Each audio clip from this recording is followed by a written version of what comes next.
Friends இன்னைக்கு நம்ம சேனல்ல நம்மளோட லைஃப நல்ல விதத்துல மாற்றக்கூடிய குட்டி குட்டி ஹாபிட்ஸ் பத்தி தான் நான் உங்களோட ஷேர் பண்ணிக்க போறேன். அதாவது லைஃப் சேஞ்சிங் ஹாபிட்ஸ் பத்தி தான் இந்த வீடியோ இருக்க போகுது. இந்த மாதிரியான சின்ன சின்ன பழக்கங்களை நம்மளோட டெய்லி லைஃப்ல நம்ம ஃபாலோ பண்றது மூலமா நம்மளோட டைமை சரியா மேனேஜ் பண்ணிக்க முடியும். நம்மள கொஞ்சம் பெட்டரான பர்சனா மாத்திக்க முடியும். லைஃப்ல ஒரு சில விஷயங்கள்ல அவேர்னஸோட இருக்க முடியும். ஒரு சில ரிலேஷன்ஷிப்பை நம்ம எப்படி மெயின்டைன் பண்றது அப்படின்றத தெரிஞ்சுக்க முடியும்.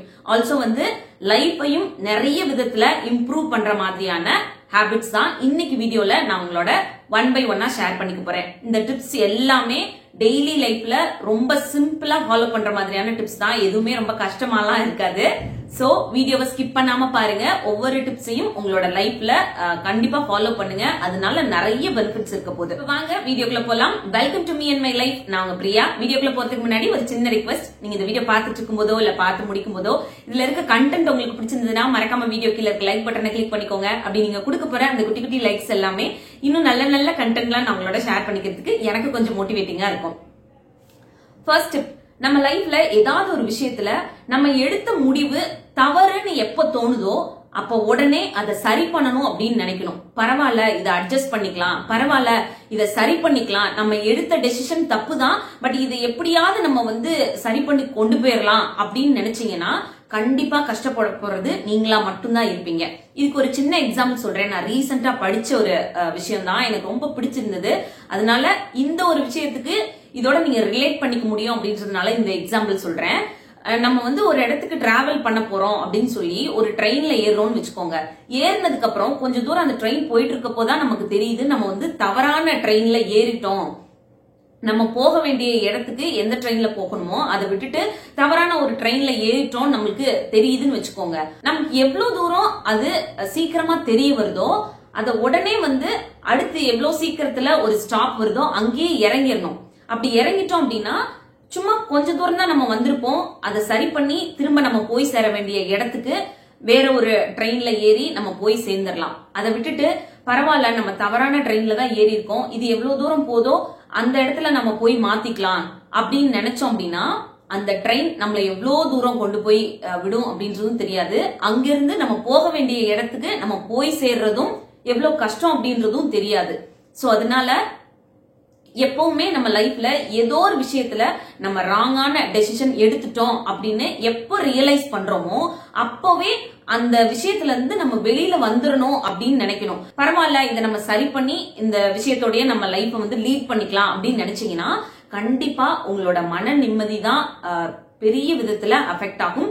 ஆல்சோ உங்களோட லைஃபும் நிறைய விதத்துல பாதிக்கப்படும். சோ எப்பவும் உங்களோட டெசிஷன் தப்பு அப்படின்னு தெரிஞ்சிச்சுன்னா அது எவ்வளவு சீக்கிரம் சரி பண்ணி அதுல இருந்து வெளியில வர முடியுமோ வெளியில வந்துடக்கூடிய பழக்கத்தை உருவாக்கிக்கோங்க. அது எப்பவுமே வாழ்க்கையில நிறைய விதத்துல உங்களுக்கு ஹெல்ப்ஃபுல்லா இருக்கும். செகண்ட் டிப், நம்மளை சுத்தி இருக்கக்கூடிய மக்களை நம்ம எவ்வளவு தூரம் நம்ம வாழ்க்கையில அலோவ் பண்றோமோ அவ்வளவு தூரத்துக்கு தான் நம்மள அவங்க ட்ரீட் பண்ணுவாங்க. சோ எந்த ஒரு ரிலேஷன்ஷிப்பா இருந்தாலும் எவ்வளவு தூரத்துக்கு நம்ம வாழ்க்கைக்குள்ள அலோவ் பண்ணணும் அப்படின்ற ஒரு லிமிட்டை செட் பண்ணி உங்களோட ரிலேஷன்ஷிப்பை மெயின்டைன் பண்ணக்கூடிய பழக்கத்தை வளர்த்துக்கோங்க. அது உங்களோட எந்த ஒரு ரிலேஷன்ஷிப்பா இருந்தாலும் அதை ஹெல்தியா உங்க லைஃப் ஃபுல்லா கொண்டு போறதுக்கு ஹெல்ப்ஃபுல்லா இருக்கும்.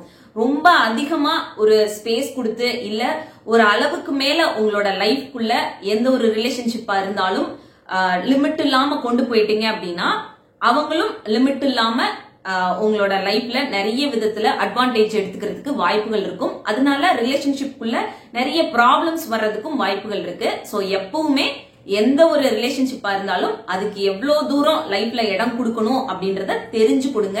இது ரிலேஷன்ஷிப்பை ஹெல்தியா வச்சுக்கிறதுக்கும் நம்மளோட பீஸ் ஆஃப் மைண்ட அஃபெக்ட் பண்ணாத மாதிரி நம்மளோட வாழ்க்கையை வாழ்றதுக்கும் ஹெல்ப்ஃபுல்லா இருக்கும்.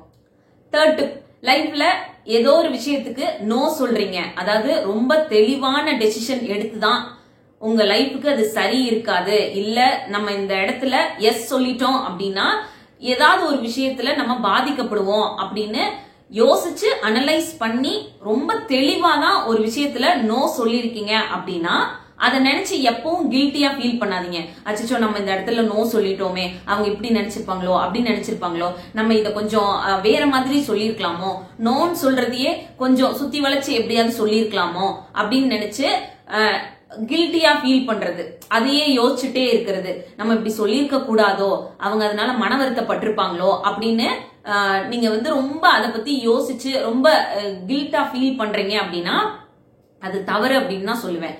ஏன்னா உங்க மனசுக்கே தெரியும் நீங்க அந்த இடத்துல நோ சொன்னதுக்கு ஒரு வேல்யூபிளான ரீசன் இருக்கு அப்படின்னு.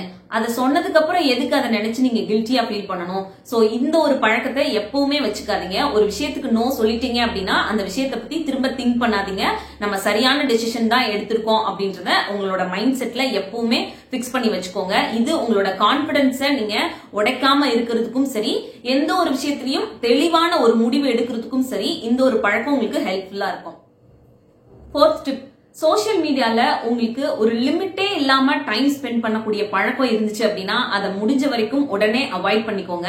அது உங்களே அறியாம நிறைய விதத்துல உங்களோட மனசையும் உங்களோட மூளையையும் பாதிக்கக்கூடிய ஒரு விஷயம். எதுக்கு பாக்குறோம், ஏன் பாக்குறோம் அப்படின்னே தெரியாம நம்ம வந்து நம்மளோட டைம் வந்து ஸ்பெண்ட் பண்ணிக்கிட்டே ஸ்க்ரால் பண்ணிக்கிட்டே உட்காந்துட்டு இருப்போம். இது வந்து எந்த விதத்திலயும் நம்ம வாழ்க்கைக்கு உதவ போறது கிடையாது.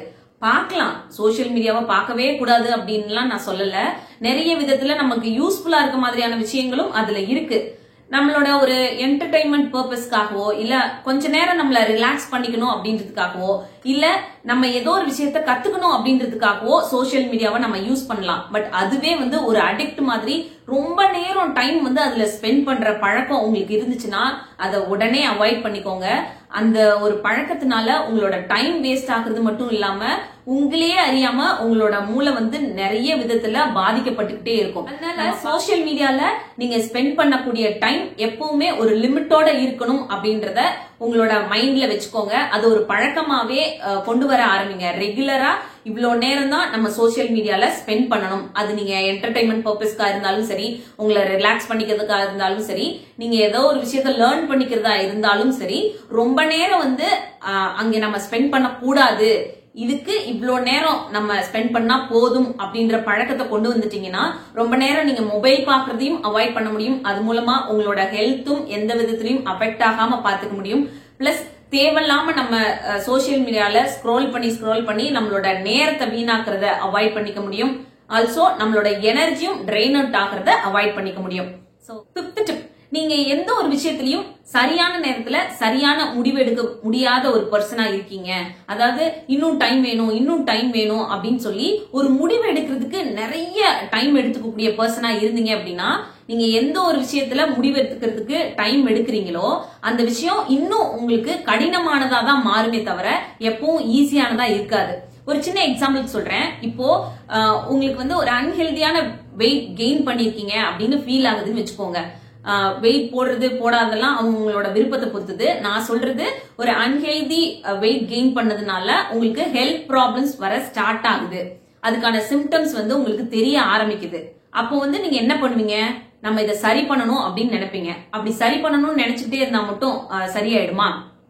அதுக்கான டெசிஷன் என்ன, நம்ம ஒரு ஹெல்தி லைஃப் ஸ்டைலுக்குள்ள போறது. அதுக்கு நம்ம என்ன பண்ணணும், ஹெல்தியான ஒரு டயட் ஃபாலோ பண்ணணும், ஒரு ஒர்க் அவுட் பண்ணணும்.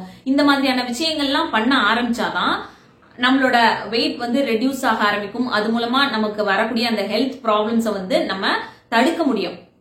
பட் இந்த ஒரு டெசிஷன் எடுக்கிறதுக்கு நீங்க இன்னும் டைம் வேணும்னு நான் நெக்ஸ்ட் மந்த்ல இருந்து ஸ்டார்ட் பண்றேன், இல்ல இன்னும் ஒரு 1 மந்த் எனக்கு டைம் வேணும், அந்த டைம்லாம் மற்ற வேலைகள்லாம் முடிச்சுட்டு அதுக்கப்புறம் வந்து இந்த ஒரு ப்ராசஸ்குள்ள நான் போறேன் அப்படின்னு சொல்லி இது அப்படியே நீங்க டைம் எடுத்துக்கிட்டே இருக்க என்ன ஆகும்னா உங்களோட ஹெல்த் ப்ராப்ளம்ஸ் தான் இன்னும் சிவியராக ஸ்டார்ட் ஆகும். அதாவது நீங்க எந்த விஷயத்துல டெசிஷன் எடுக்க டைம் எடுத்துக்கிட்டே இருக்கீங்களோ அந்த விஷயம் இன்னும் உங்களுக்கு கடினமானதா ஆகிட்டே இருக்கும். சோ எப்பவுமே எந்த ஒரு விஷயத்திலையும் ஒரு முடிவு எடுக்கணும் அப்படின்னு நினைச்சீங்கன்னா கொஞ்சம் லிமிட்டான டைம் எடுத்துக்கோங்க. அதுக்குள்ள சரியான முடிவை எடுக்க பழகுங்க.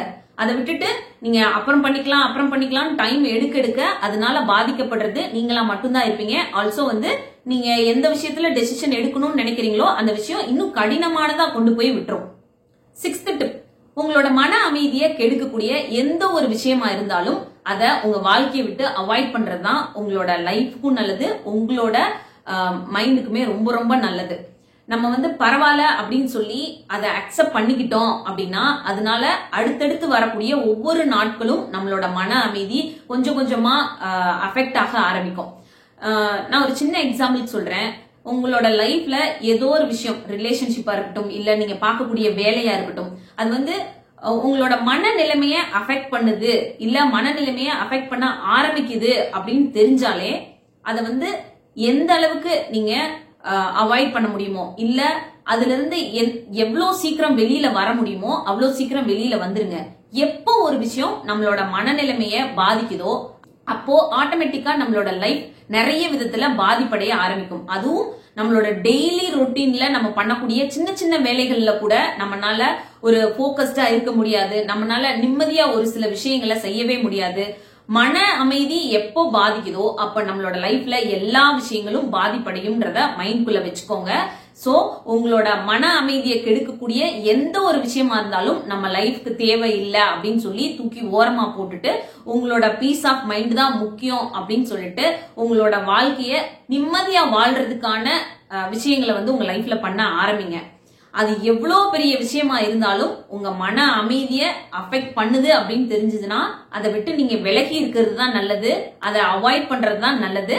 சோ இந்த ஒரு பழக்கத்தை இது வரைக்கும் நீங்க ஃபாலோ பண்ணாம இருக்கீங்க, என்னோட மன அமைதி கெட்டுச்சுனாலும் பரவாயில்லன்னு நிறைய நேரங்கள்ல ஒரு சில விஷயங்களை நான் வந்து என் லைஃப்ல கையில எடுத்திருக்கேன், அதனால இப்ப வரைக்குமே நான் அஃபெக்ட் ஆயிட்டே இருக்கீங்கன்னா இப்ப கூட ரொம்ப லேட் இல்லைங்க, பரவாயில்ல, அந்த விஷயம் வேணாம் அப்படின்றத கொஞ்சம் ஒதுக்கிட்டீங்க அப்படின்னா உங்களோட மன நிம்மதி வந்து உங்களுக்கு கிடைக்கும், உங்களோட வாழ்க்கையை நீங்க நிம்மதியா வாழ முடியும். சோ அவ்வளவுதான், இந்த வீடியோ இதோட முடியுது. இன்னொரு யூஸ்ஃபுல்லான வீடியோட நான் உங்களை மீட் பண்றேன். இந்த வீடியோ பிடிச்சிருந்தா மறக்காம லைக் பண்ணுங்க. இன்னும் நம்ம சேனலை சப்ஸ்கிரைப் பண்ணலன்னா ப்ளீஸ் சப்ஸ்கிரைப் பண்ணிக்கோங்க. தேங்க்யூ.